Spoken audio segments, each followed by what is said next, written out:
Ladies and gentlemen, my name is TotalBiscuit. I'm here to ask and answer one simple question. WTF is Lost Planet 3? Well, it's certainly not developed by the guys that made Lost Planet 1 and 2, I can tell you that for a fact. It's published by Capcom, but it's actually made by Spark. Spark made Legendary, which was anything but. It had a pretty strong premise, honestly. First-person shooter with mythical monsters in it. Set in modern-day nonsense. Basically, hey, Pandora's box is here, there's all sorts of nonsense going on. They somehow managed to muck that up. I'm not entirely sure how that went down, but it did. And they were given the reins on Lost Planet 3. And how can you imagine that came out? We'll have a look. So, let's have a look at the options menu to start with. Full mouse control in the menus, which is always nice. Yeah, so they didn't do too bad a job here. Decent amount of graphics options. You can mess around with it as you wish. I've got mine all the way up to maximum. It runs absolutely fine. It's capped at 60, so if you happen to own a 120Hz monitor, you are hoping for something fancy, then I'm afraid you will not get that 120 FPS experience.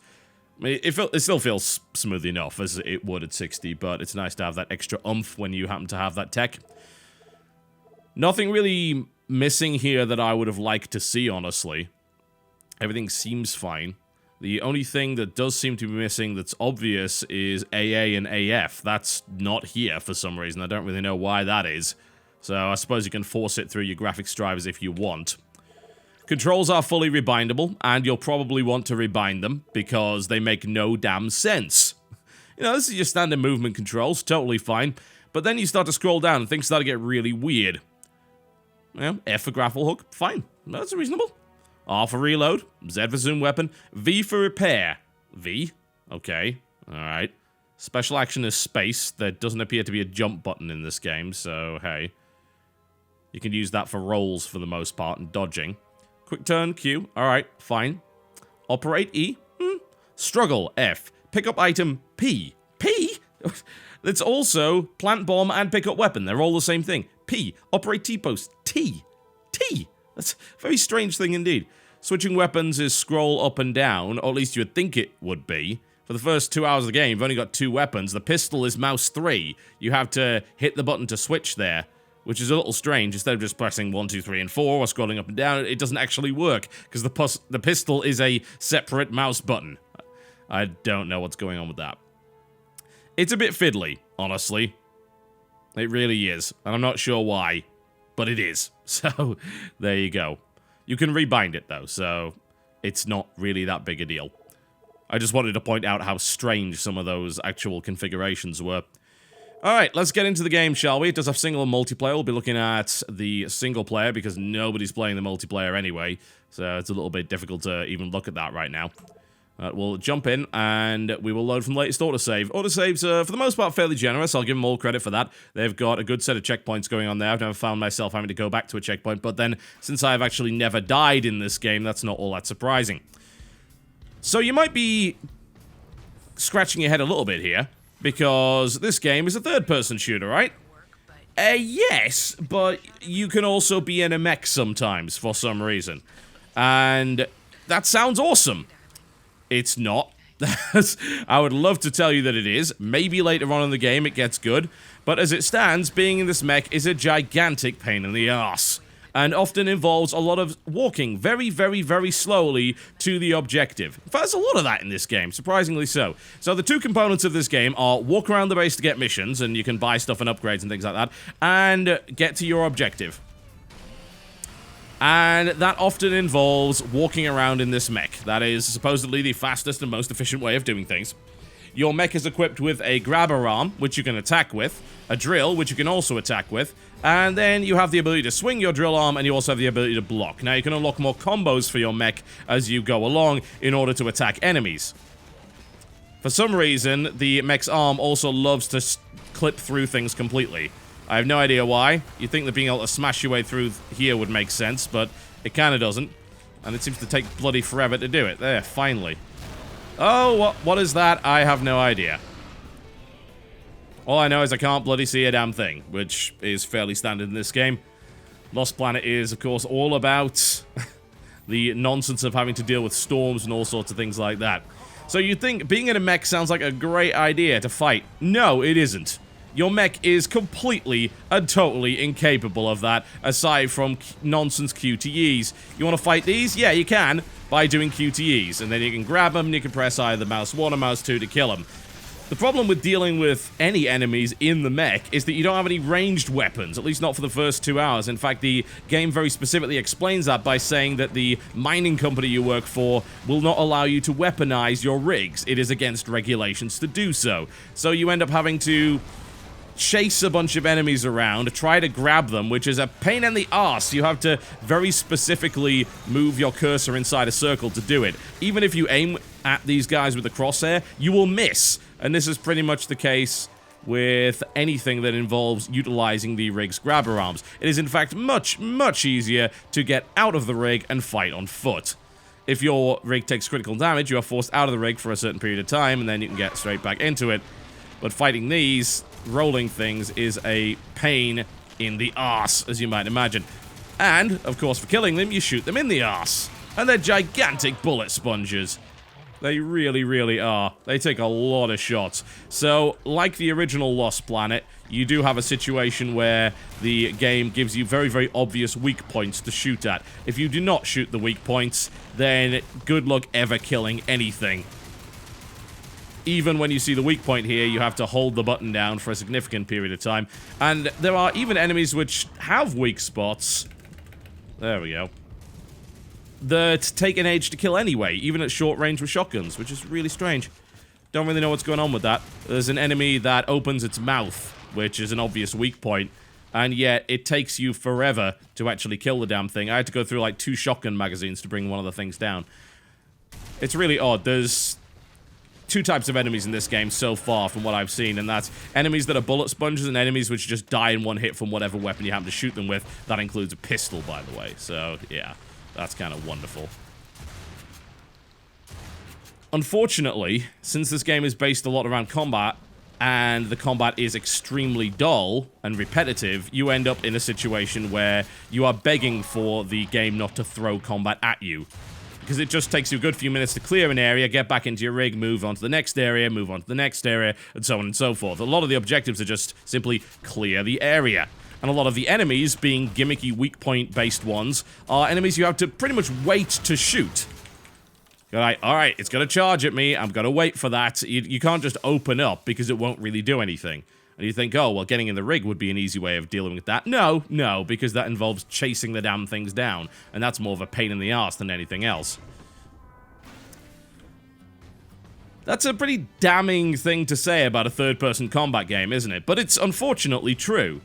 And, frankly, this game is padded out to the extreme, which is really irritating. So, you get into these fights, but a lot of the time that you're dealing with these kind of fights, you are just praying for it not to end, because you know that when it does end, you're going to get into another section which involves a lot of very slow walking. Or alternatively, repairing stuff. This is the best space janitor simulator I have ever seen, frankly. And I played Space Station 13. So it's pretty damn impressive.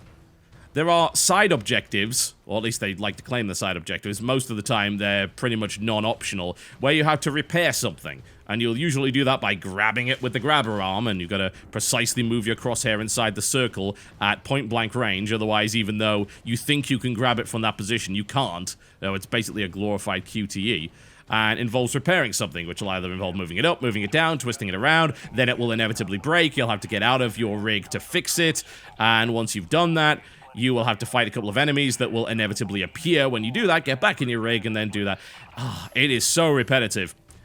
And what shocks me about this game is how much they try and pad the experience out. They really do. They have massive amounts of unnecessary walking, which more often than not involve walking through the same area multiple times. Every time you have to leave the base, you have to get in your rig, walk out of the garage, which takes upwards of a minute. You then gotta walk through the little tunnel, and then go past the area which you always have to go past to access everything. It takes a good couple of minutes to do it. And it's really annoying, because nothing happens. Nothing. And if that was the only part of it, then maybe I wouldn't have such a problem. It's like, alright, fine. I have to deal with the fact that I am wandering through this area. Fine. No big deal. But it's not just that. It's when you're inside the base you have to do that as well. Walking around the base is a chore. Going to pick up your various missions that are always on different floors, and you have to slowly jog your way to the various things. Hope that you don't get interrupted like this, where you have to move slowly, Dead Rising style. Oh, that's a gigantic pain in the ass as well. This is gonna be one of those days. It is a game that wastes your time. I must have spent almost an hour just wandering around places, not actually doing anything. And that is completely different to the previous Lost Planet games. Lost Planet 2 was more of a co-op-focused Monster Hunter-esque game. Lost Planet 1 was just a straight-up third-person action adventure, and it had plenty of action from the get-go. I remember assaulting a pirate base with a jetpack and being able to pick up rocket launchers on the ground, and then getting into a mech that happened to have a bunch of really cool weapons on it. None of that is here, as far as I can tell. You're playing the space janitor that goes out to fix things and goes out to drain T-energy poles, which gets you paid. A lot of those are optional missions, but those missions are in exactly the same place that you did a mission that you had done in the first place, yeah? So you got through a story mission, which was in that area, then you had to go back to that very same area, have the exact stuff happen to you, to drain a T-energy pole. Oh man, it is dull. It is so incredibly dull, shockingly so.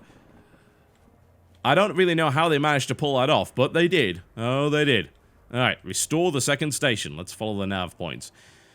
Half the time, these nav points don't even point you in the right direction. They require you to go to a specific area in order to trigger the next one, instead of dynamically adapting to where you are. So you'll often have to backtrack in order to get the same thing. Alright, that was... Didn't I just do that? No. Oh, God, okay. Right, you have to walk along here. Fair enough, I thought going back to the rig was a good idea. Apparently it isn't. So there's a ton of space maintenance. Where am I going now? It told me to go this way. Now it's telling me to go backwards. Where do I go? Okay, we're going in here? Right, there we go. Alright. Jeez. Would it have killed them just to have a nav arrow? They call it breadcrumbs, but in reality it's just a bunch of set points on the ground, which you may or may not end up going through. Now, when you move out of range of your rig, it actually turns most of your HUD off. I have no idea what the logic behind that was. It's very odd. And I still haven't figured out exactly how you're supposed to tell whether or not you're dying. I assume it's bloody screen surreal stuff, but I don't know how much bloody screen I can survive. There's no health bar at all. I thought maybe it was built into the suit. Say, Dead Space style. It's not, at least as far as I know. I've checked for maybe different shades of orange or nope, nothing to do with that. So the only thing you really know while you're outside of the range of the rig is how much ammo you have in a clip. You don't know how much ammo you have total. It doesn't tell you that. Unless it's some weird connection to the lights that are on your suit, but the game never explains that at any point, so who knows. This is one of those enemies that takes like 2 clips to kill. There we go. Oh man, gotta smash its corpse to even get through here. There we go. I don't understand why they would do that. Is it an immersion thing? It's like, oh, let's have a survival element to it. Yeah. There's parts of it that actually work quite well. They don't show you the amount of grenades on the HUD, they just show you how many grenades you happen to have on your belt. Is this thing dead yet? No. No. Is it dead? It seems dead. Can I just reload this thing to full? Let's try again. Keep shooting it.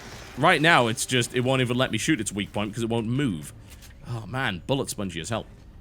I don't really, again, I just don't know what they were trying to do there. You can see the number of grenades you've got, so if I pick up a grenade, it actually grabs it off the suit. That's pretty cool, I like that.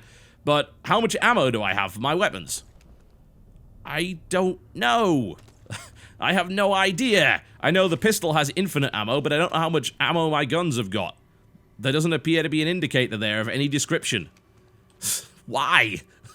It's such a bizarre design decision. Now, the actual combat itself, as I pointed out, is kind of laborious and bullet spongy, but I would have to give props to the weapon kick and sound effects. They actually sound pretty good. Yeah? The weapons have a satisfying kick to them, especially the shotgun. I've actually compensated this, but even if I compensate, you know, it kicks up nicely, it's got a nice sound to it, good impact, and especially when you're shooting weak points, there's viscera flying everywhere, which is quite nice. It's a shame that the weapons are so boring at the start. You get a pistol, a shotgun, and an assault rifle. There's a hunting rifle later down the line. I would have hoped for a little bit more creativity, but I guess it actually works fairly well with the thematics of the game, where it's saying, hey, yeah, you're a space maintenance man. I can get that, and that could be really interesting, but they don't do enough with it. which is really odd. It's like, oh, I've got to use improvised weaponry, but you don't. You've got perfectly good military weapons. You just can't, for some reason, militarize the rigs that you're in. I don't know why they decided that was a good idea. It's okay to give you a bunch of firearms, but it's not okay for you to put guns on the robot. Am I going to have to do all 6 of these? Please don't tell me I'm going to have to do all 6 of these. This is going to take a while, isn't it? And there's a lot of quests like that as well, especially the basic quests and the optional stuff. It's like, kill 20 of this alien. Dear Lord. It's so silly. Why is this a problem? I have a grappling hook. Now, I should talk about the grappling hook. Let's mash the button, because it tells me. There you go. It automatically used it anyway. So, in the first game, you had a grappling hook, and you can grapple onto almost anything, and it was really good to use in combat. In this game, you can barely use it. There are very few points where the grappling hook actually works. Very few. It's like, that's the only one. Why can't I grapple to anything else? Because the game mandatorily tells me that I can't, and it wants me to go this way. And that comes on to the worst part of this game, is how damn railroaded it is. It is astonishingly railroaded. I am okay with linearity. I'm alright with that. Not every game can be open world, and not every game should be open world. But this game does a phenomenal job of shoving you down a tunnel for hours on end. It really does. And it's like, oh, you're in this amazing lost planet that you can explore. Nope. You want to wander around in your rig? Nope. That's going to be a long tunnel for you to go down. And there's not going to be anything that actually happens to you. And whenever you get into a situation where the rig might be interesting, you've got to get out of the bloody thing in order to actually fix something. It's damn infuriating. Half the time, that's contrived as well. It's like, oh, it's inexplicably broken, even though I'm trying to fix it with the rig in the first place. You just go in a straight line. All the time. It's just... The game encourages you to look for secret areas. I've got to be honest, I haven't found a single one yet, but I imagine the only things that are in there are ammo packs and T-energy, which is the currency of the game that you use. Oh, bloody hell, more of these damn things.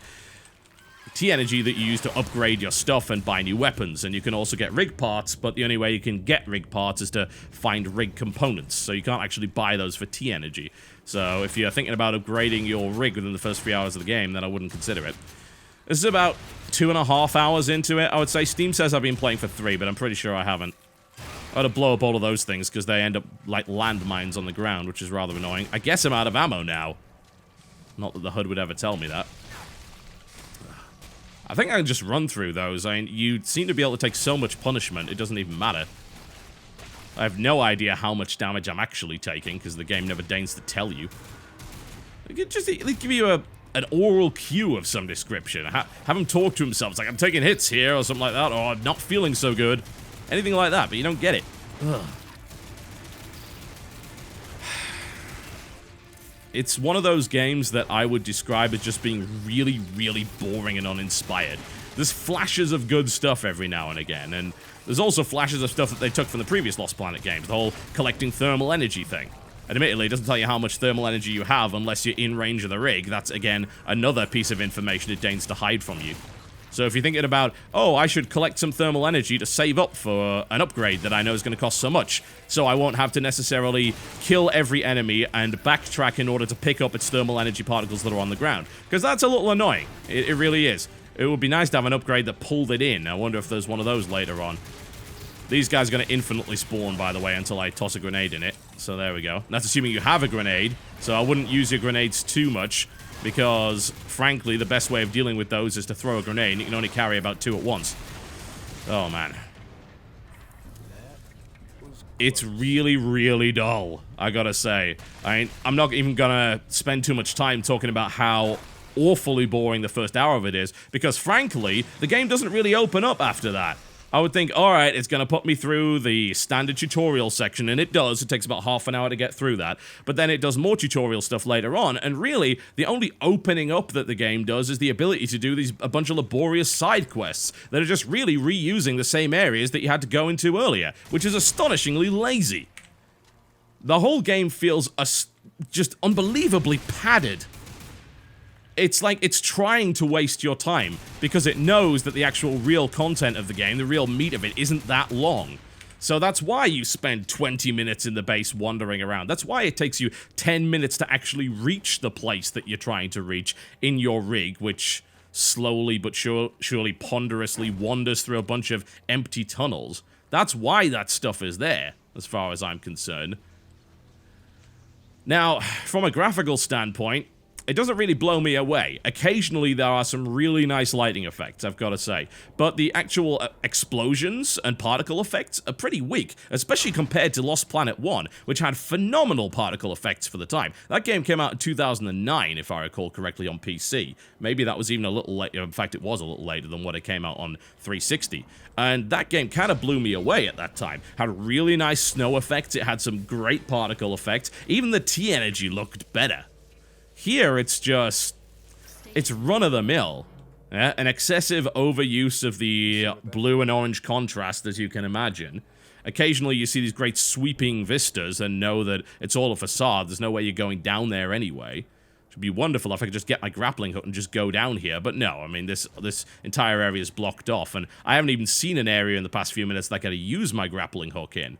It just forces me down one path once again. When it wants me to use the grappling hook, you know it's going to give me something which says, yeah, you can grapple hook here. Why am I doing this? I have a grappling hook! Guys, do you not realize? Why am I... Oh, because you want to force one of your damn scripted sections down my throat. It's astonishingly frustrating. Because there's all these great ideas from the Lost Planet series that this game completely forgets exist. Yeah, it had a grappling hook. Let's not use it for anything worthwhile. At all. There's nothing. Why am I even doing all of this? Again, it's another example of the game wasting your time and padding things out. Why am I scared of that? I've killed 20 of them already. Why don't I just get out my gun and shoot it? The game doesn't want me to do that. Oh, man. This game does not respect you as a player at all. It doesn't trust you with anything. Assuming that the game would even let you wander around the place. You know it doesn't. It just makes you go in a straight line. Gone are the wonderfully large areas of you assaulting a pirate base where you're going to try and figure out the way to get in there. You take a rocket fire from all sides. Your cover is melting away. You use a grappling hook to get to higher ground. You grab a rocket launcher from the ground, or maybe salvage a mech and start to blow the crap out of people with it. Gone is all of that. And replaced with scripted scene after scripted scene and a linear corridor shooter that is padded out with nonsense mech sections and wastes of time. If you're gonna have a base in your game, then at least put something worthwhile in it. There's no reason for the base to be there. It might as well just be a menu between missions if you want me to upgrade my stuff. Why do I have to wander down to floor 3 to do that, then wander up to floor 2 to pick up another mission, then floor 1? The worst part of it is, there's a laboratory in the base, right? And you think, oh, it'd just be on a floor. No, you have to go through 2 separate elevators to get there. And once again, it wastes your time. It takes about 5 minutes just to get to the lab. Why? Because it is padded out. It's deliberate. It wants to waste your time. It doesn't respect it at all. Oh, it's annoying. It really is. You know, if the game wasn't horribly easy, maybe I could get over that. But it is. I don't know when I could possibly die in this game. It's never actually happened. I've got a bunch of dodge moves, but I seem to be able to take an incredible amount of punishment. I don't know what the hell's going on with that. 6 stations. 6. This is one mission of just corridor, corridor, corridor, shoot stuff, more corridors. Annoying maintenance tasks. It's a travesty. It really is. It's not the exciting single-player experience of Lost Planet 1, which was not the perfect game at all, but it was a good action adventure. It had some good points. It was fun. It was high fidelity. It was action-packed. This game isn't. It's got far too much downtime, and it's certainly not the interesting Monster Hunter-esque co-op experience of Monster Hunter 2. What am I talking about? Lost Planet 2. Which some people didn't like. In fact, a lot of people didn't like it, and I don't necessarily blame them for that. It was not everybody's cup of tea. Yeah? It was very much a game that your mileage would vary on. You'd either like that game or you'd hate it. But I don't see a single reason to like this one. I really, really don't. Like, if I were to compare this to, say, Dead Space 3, I'd say Dead Space 3 is better in every possible respect. And it's not like this game couldn't have been better than Dead Space 3. Could have very easily been better. better use of the grappling hook, more freedom of movement around the environment, less nonsense linear stuff. I mean, even Dead Space 3 had some exploration involved in it. This doesn't have any of that. Combat's not all that interesting. In Dead Space 3, it had a bunch of interesting weapon types and lots of customization there. Here, it's just linear upgrades. More damage, more magazine size. That should put us in the right direction. And it's certainly not graphically impressive either. I don't know what they were thinking with this one. In fact, I don't know what Capcom were thinking giving it to Spark. They've not at any point shown that they have the ability to actually create a really good title. Their entire lineup has basically been awful. And Lost Planet 3 is no different. It is a dull, padded, run-of-the-mill title that they're somehow trying to sell you for $50. And I would strongly suggest that you don't. But the real tragedy is that there are those little flashes of brilliance every now and again, and all of these cool things that you see are criminally underused, or misused, used in the wrong way. How do you make mechs boring? How is that even possible? Well, you can ask Spark, because they managed it in fine style. They really did. How do you make the notion of being a frontiersman and fighting for survival with improvised weapons boring? Ask the guy that thought a shotgun, a pistol, and an assault rifle were a really good loadout to have. You want to see improvised weapons? Look towards Metro. Or look towards Dead Space. Bunch of industrial equipment. The guy in Dead Space, whose name somehow escapes me, Isaac, that's the one, pretty much has the same kind of job as this dude. He's a maintenance guy. He's an engineer. He's not a combat guy. But this fellow, it's kind of like paramilitary, I suppose. What an idea that would be. Thematically consistent, if they were to, say, give him improvised weaponry, and opening up a bunch of really interesting survival ideas. But no. No, no, no. They didn't do any of that. Lack of inspiration. Consistently screwing up interesting properties. That seems to be the modus operandi of Spark right now. And I am not happy that they got a hold of this, because I liked the original Lost Planet. Oh, it was pretty cool. Fun game. This, on the other hand, is a brainless waste of time. Oh my. It really is. So, if you don't mind, I'm gonna stop making my way through wave after wave after wave of non-threatening, brainless alien insects with my dull-as-hell arsenal and my utterly useless grappling hook. That would be nice, wouldn't it? I think I'm gonna go play a different video game. Lost Planet 3, ladies and gentlemen. For some reason, if you want to buy this, you can grab it on Steam for $50 or your regional equivalent. It's also available on Gamersgate and places like Green Man Gaming. I can't imagine why you would. I really can't. I'll see you next time.